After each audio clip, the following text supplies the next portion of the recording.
வணக்கம். Welcome to கணக்கில் சுத்தி. இன்னைக்கு கந்த சஷ்டி விரதம் 4வது நாள். இந்த 4வது நாள்ல ஒரு நல்ல விஷயம் சொல்லலாம் அப்படின்றனால தான் இந்த வீடியோ ரெக்கார்ட் பண்றேன்.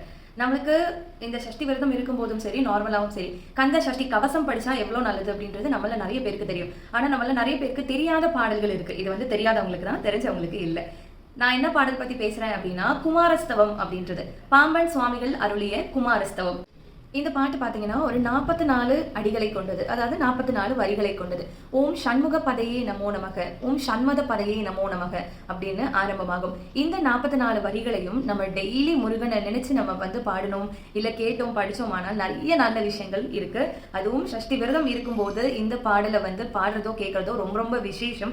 இந்த பாடலை நம்ம டெய்லி பாடுறது மூலமாவோ இல்ல நம்ம விரதம் இருக்கக்கூடிய நேரங்களில் பாடுறது மூலமாவோ எதிர்ப்புகள் நீங்கும், தடைகள் நீங்கும், சந்தோஷம் பெருகும், நமக்கு தைரியம் பெருகும், நிறைய நல்ல விஷயங்கள் நடக்கும். ஸோ இது வரைக்கும் நீங்க இந்த பாட்டை பாடினதில்லை இல்லை கேட்டதில்லை அப்படின்னா கண்டிப்பா இந்த பாடலை கேளுங்க. வெற்றிவேல் முருகனுக்கு அரோகரா.